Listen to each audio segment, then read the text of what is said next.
அனைவருக்கும் வணக்கம். என் லைஃப்பில் இந்த மாதிரி ஒரு பெயின்ஃபுல்லான ஒரு சுச்சுவேஷனை நான் ஃபேஸ் பண்ணதே கிடையாது. மனசு முழுக்க வலி வலி மட்டும்தான்.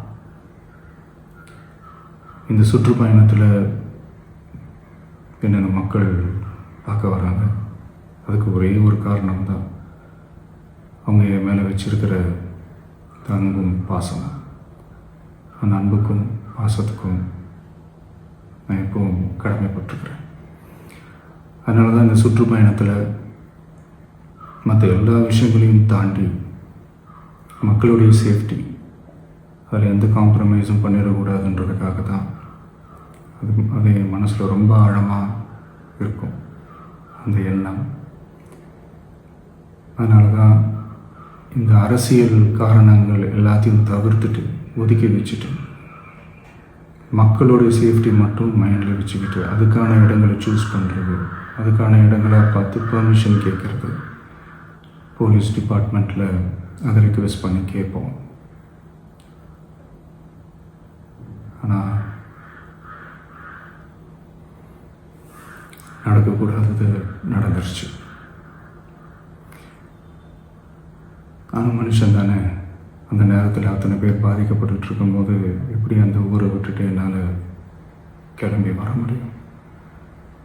நான் திரும்ப அங்கே போகணும்னு இருந்துச்சுன்னா அதை ஒரு காரணம் காட்டி அங்கே வேறு சில பதட்டமான சுச்சுவேஷன்ஸ், வேறு சில அசம்பாவிதங்கள் அந்த மாதிரி எதுவும் நடந்துடக்கூடாதுன்றதுக்காக தான் நாங்கள் அவாய்ட் பண்ணோம். இந்த நேரத்தில் சொந்தங்களை இழந்து தவிக்கிற அத்தனை குடும்பங்களுக்கும் என்னுடைய ஆழ்ந்த இரங்கலை தெரிவிச்சுக்கிறேன். எனக்கு தெரியும், என்ன சொன்னாலும் இது ஈடேயாகாதுன்னு எனக்கு தெரியும்.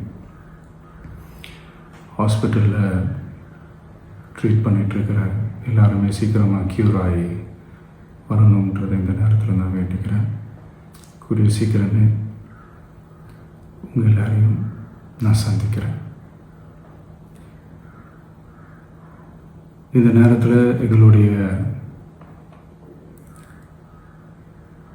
வலிகளை, எங்களுடைய நிலைமையை புரிஞ்சுக்கிட்டு எங்களுக்காக பேசின அரசியல் கட்சிகளை சார்ந்த நண்பர்கள், தலைவர்கள் அனைவருக்கும் என்னுடைய நன்றியை தெரிவிச்சுக்கிறேன். கிட்டத்தட்ட ஒரு 5 மாவட்டத்துக்கு பிரச்சாரத்துக்கு போனோம். இந்த மாதிரி எதுவுமே நடக்கல. ஆனால் கரூரில் மட்டும் ஏன் எப்படி நடக்குது, எப்படி நடக்குது? மக்களுக்கு எல்லா உண்மையும் தெரியும். மக்கள் எல்லாத்தையும் பார்த்துக்கிட்டு இருக்கிறாங்க. கரூரை சேர்ந்த அந்த மக்கள் அந்த உண்மையெல்லாம் வெளியில் சொல்லும்போது எனக்கு கடவுளே நேரில் வந்து இறங்கி அந்த உண்மைகள்லாம் சொல்கிற மாதிரி எனக்கு தோணுச்சு. சீக்கிரமே எல்லா உண்மைகளும் வெளியில் வரும்.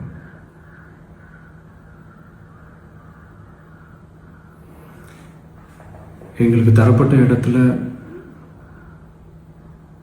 நாங்கள் போய் அந்த ஸ்பாட்டில் நின்று நாங்கள் பேசிட்டு வந்தோம். அதை தாண்டி எந்த தவறும் எங்கள் சைடில் நாங்கள் எதுவுமே செய்யலை.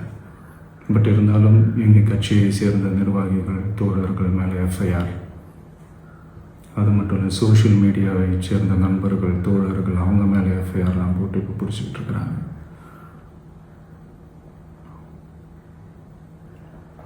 சிஎம் சார், உங்களுக்கு ஏதாவது இந்த பழி வாங்கணும் அப்படின்ற எண்ணம் ஏதாவது இருந்துச்சுன்னா என்ன வேணாலும் பண்ணுங்க. அவங்க மேலே கை வைக்காதீங்க. நான் ஒன்று வீட்டில் இருப்பேன், இல்லை நான் ஆஃபீஸில் இருப்பேன். என்ன வேணாலும் செய்யுங்க. நண்பர்களே, தோழர்களே, நம்மளுடைய அரசியல் பயணம் இன்னும் ஸ்ட்ராங்காக, இன்னும் தைரியத்தோடு கண்டினியூ ஆகும்.